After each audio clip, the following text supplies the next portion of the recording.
Akkam jirtu kabajamtoota Horni Media baga hayyaana du'ee du'aa ka'uu gooftaa keenya Yesuus Kiristoos isin ga'e jecha gamanumaan har'a qophii keenya dirree bashannanaa keessatti qophii isin bohaarsuu fi isin bashannansiisuu qabannee isiniif dhiyaanneerra ammallee irra deebinee baga hayyaana Faasikaa geessa isiniin jenna hanga qophii keenya xumuraatti nu waliin tura.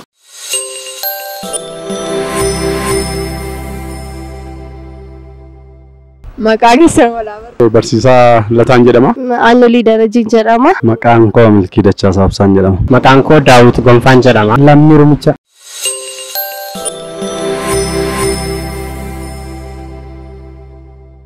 Meeshaaleen ulfoo gadaa ta'an keessaatii shannatti hima. Meeshaalee ulfoo gadaa. Ciicoo. Bokkuu. Kallacha. Kan dhiirri godhatu jechuudha sitti abbootiin gadaa warri jila deeman kan isaan godhatan jechuudha. Kan xiqqoo tokko baay'ee hubannaa qabaachuu baaddus warreen kana yaada. Dubartoonni immoo kan isaan aannan fa'aatti naqan ciicoo kan jedhamu fa'aan jira jechuudha. Ruufa gara Booranaatti fakkeenyaaf ruufadhama kan dhiirri fa'aan maratu fa'aan jira mataatti jechuudha. Yookiin surrees hin jedhamu. Amma namuun beeka. Gaaffii koo jalqabaadhaani. Meeshaaleen ulfoo gadaa ta'an keessaa sadii natti. Caaccufa.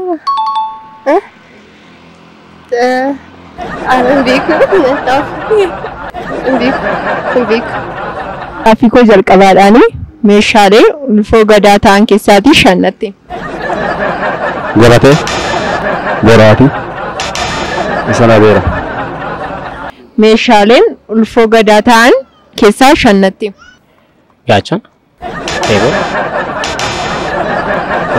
Naangalli. Meeshaalee ulfoo gadaa ta'an keessaatii shannatti. Hin qabu. Hin beekan. Tan beekatee sitti ni mantur hin beeku garuu. Deemsi galoo hin qabne eessadha? Du'a qaba. Namni du'e hin galu. Namni du'e hin galu. Du'eera lafan deebilee dhaqa jedhamu miti ree. Akkasii jedhama akkasitti hin beeku. Tole gaaffii koo ta'anuudhaani deemsi galoo hin qabne eessadha? Deemanii galuu kan hin dandeenye jechuudha. Daandiidha. Daandiirra deemanii galuu hin danda'u. Deemanii galuu iddoon galuu hin dandeenye. Hin beeku. Deemsi galoo hin qabne eessadha? Deemsi galoo hin qabne du'a. Namni du'e hin galu moo? Galoo hin qabne jetteetu. Du'anii deemsa du'aa deemanii hin galan ka. Deemsi galoo hin qabne maaloodha? Lafa deemanii hin galle du'aadha. Namni du'e hin galu? Hin galu. Gaaffii koo ta'anuudhaani deemsi galoo hin qabne eessadha? Wayii ani hin beeku. Gaaffii koo ta'anuudhaani ofiisaan banamee ofiisaan kan cufamu maaloodha? Lifti fa'aa yeroo deemnu balballeessituu okeetti bu'aa isa dhiyaata. Bilbila harkaati. Bilbila harkaa fakkeenyaaf feesirra yeroo keenyu fa'aa ofii keenyaan fuulatti yeroo qabnu ofumaan banamaa ofumaan of cufuu danda'a yaada. Garuu bilbila ofii keenyaadhaan feesii kan itti gooneedhaan. Gaaffichi baay'ee ulfaataadha. Ofiisaan cufamee ofiisaan kan banamu maaloodha? Hin beeku.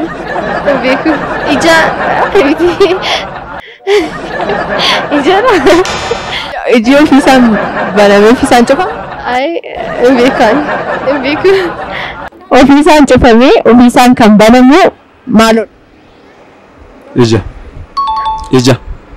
Ofiisaa cufamee ofiisaa banama. Namni cufuus hin banuus qaba. Ofiisaan cufamee ofiisaan kan banamu maaloodha? Kan naangalle kunillee naangalle. Ashaaraadha? Ashaaraa harkaa? Ashaaraan immoo yoo raxxeetti buuteedha kan.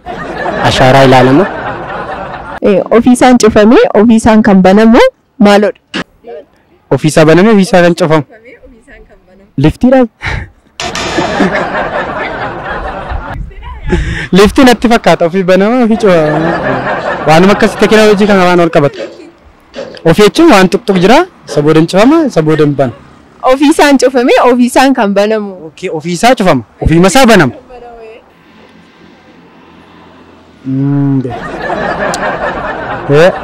Afaanidha. Afaani. To'annoo ofii isaatiin waan ta'eef nama cufamiti nama banamiti ofuma isaa banama ofuma isaa cufama. Kanaaf afaan manatti fakkaata. Qabbaneessituu keessaa appiilii 3 jira. Lama yoo fudhatte meeqa of harkaa qaba? Qabbaneessituu keessaa appiilii 3 jira. Lama yoo fudhatte kan of harkaa qabdu meeqa ta'a? Kan of harkaa qabu lama qaba. Jechuun kan inni of harkaa qabu lama 3 jira ture qabbaneessituu keessa 3 keessa lama fudhadhe lama harka ta'a baqa. Gaaffii walii galaa tokko si gaafadha. Firiijii keessaa appiilii 3 jira. Lama yoo fudhatte meeqa of harkaa qaba? Lama. Firiijii keessa appiilii 3 jira miti lamoo nan fudhadha miti of harkaa kan hin qabu isa fudhadhee lama sanadha jechuudha. Gaaffii kottaanuudhaani gaaffii walii galaati. Firiijii keessaa appiilii 3 jira. Lama yoo fudhatte meeqa of harkaa qabda? Firiijii keessaa lama fudhadhe lama of harkaa qaba ka. Firiijii keessaa fudhadhe miti appiilii 3. Appiilii jamar maal gochuu seenaa firiijii? Appiilii firiijii keessa taa'uu danda'a jechuudha. Gaaffiin koo garuu appiilii sana firiijii keessaa 3 jira. Lama yoo fudhatte meeqammoo of harkaatii qabda?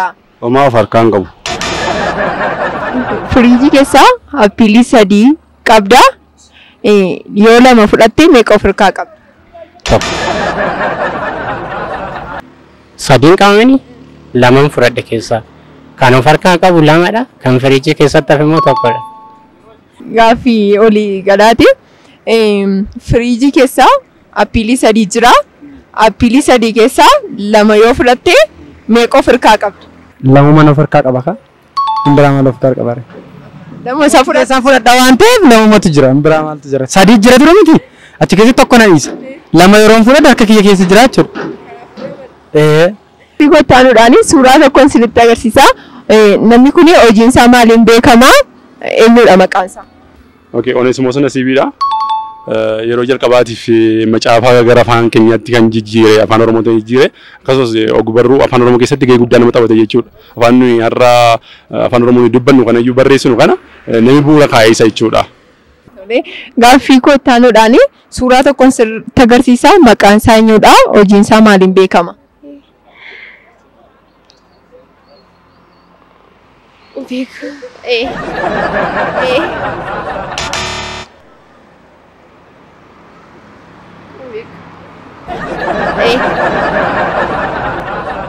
Fakkii kaasaa.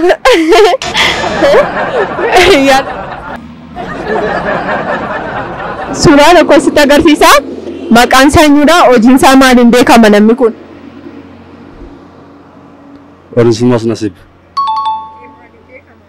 Maaliin beekaman? Wangeela afaan Oromootti hiikee biyya kanatti fide. Gabroomeedha gurguramee ture. Kana maaliin beeka hojii isaa? Tole gaaffii kottaanuudhaani suuraa kana isinitti agarsiisa. Suuraan kun eenyudha? Hojiin isaa maaliin beekaman?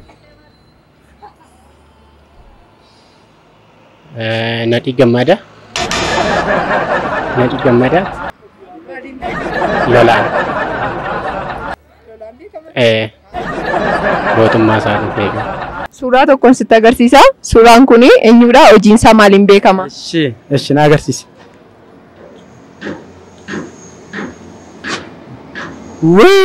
Nan beekan ture garuu maqaa isaa jalaa badamu.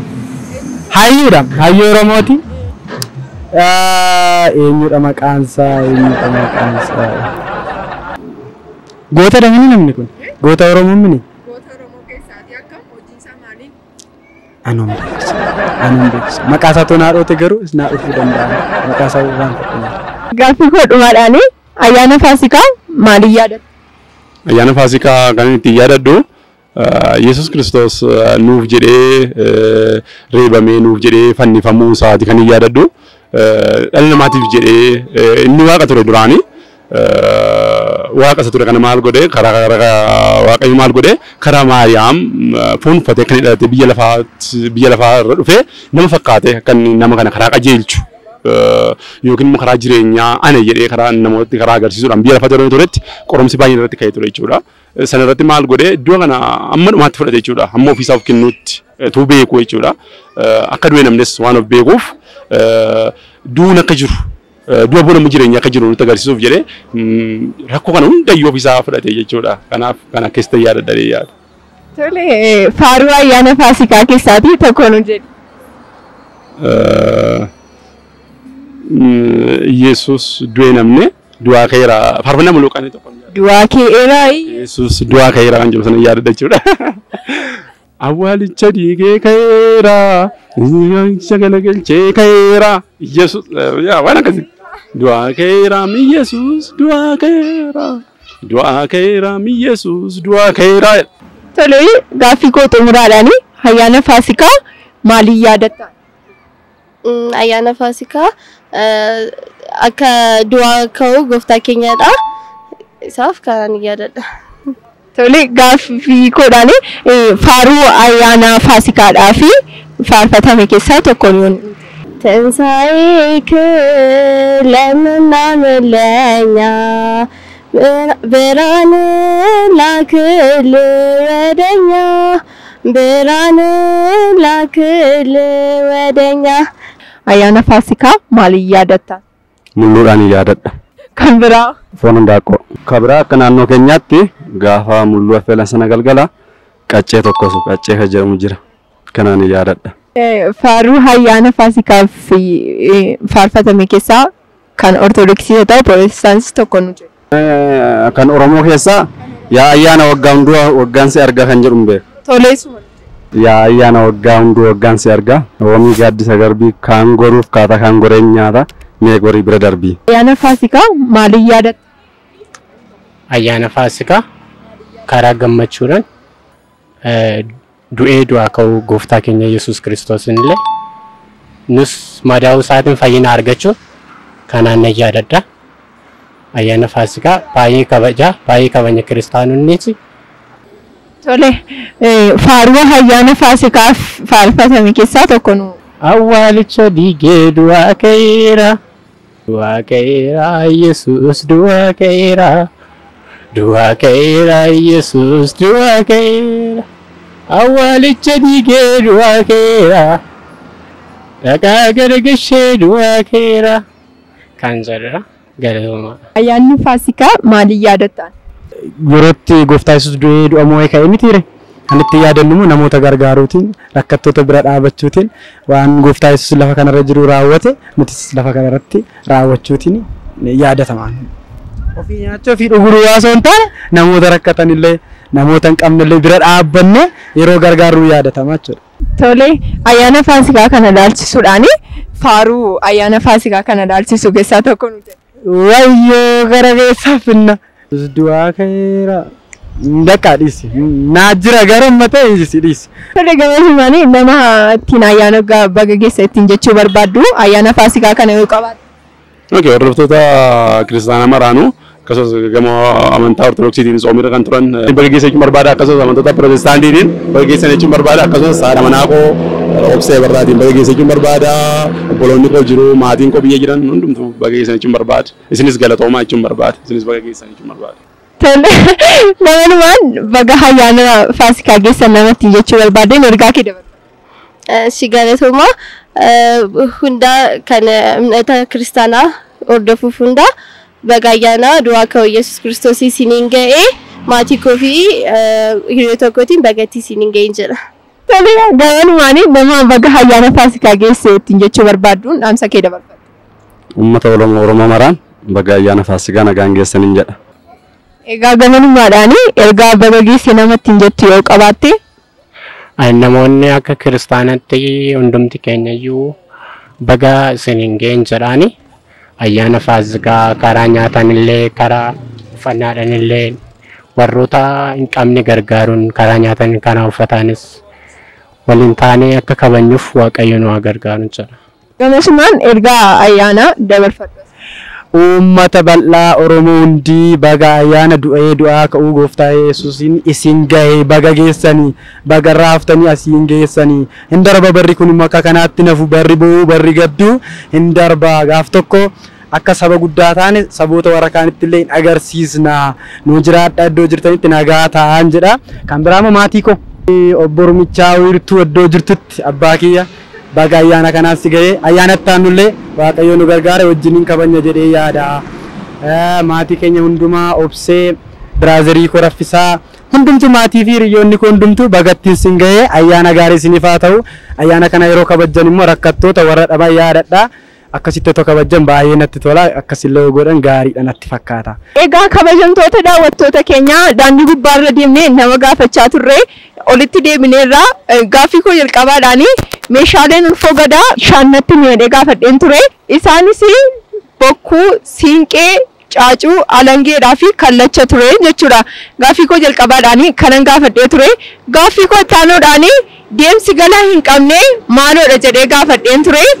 Innis deemsi galaa hin qabne yeroo baay'ee namni waan garaagaraa jechuu danda'a garuu cabeen ol arguu danda'a jaamee ol arguu danda'a garuu deeman iddoo tokko kan galuu hin dandeenye du'adha jechuudha. Kanaaf deemsi galaa hin qabne du'adha. Gaaffii koo ittaanuudhaan ofiisaan cufamee ofiisaan kan banamu maaloodha jedhee gaafadheen ture.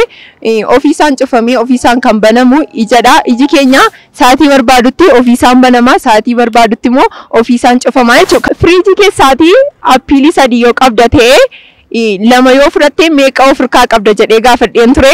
3 erga qabaate 2 erga fudhatte meeqa immoo ofirkaa qabda jedheen ture. Innis kan inni ofirkaa qabu lamuu mataa deebisee jechuudhaan kan inni harkatti baatuun deebisee gaafadhe sababii ta'eef 2 ta'a. Gaaffii koo ittaanuuf sadhumaadhaan ayyaanni faasikaa maaliif kabajama jedheen gaafadhe ture. Ayyaanni faasikaa kan kabajamu Kiristoos nuuf du'ee du'a mo'ee ka'uusaadhaan yaadannoo godhachuudhaan kabanya. Kanaafiyyuu yaadannoo Kiristoos nuuf jedhee du'ee du'a ka'uudha mallattoo isaadha jechuudha ayyaanni kun. Egaa kabajamtoota daawwattoota keenya qophiin har'aaf qopheeffannee kana fakkaata ture. Hanga torbee qophii biraa qopheeffannee olitti deebinutti ayyaanni ayyaana gaarii isiniif ta'u hanga torbeetti nagaatti.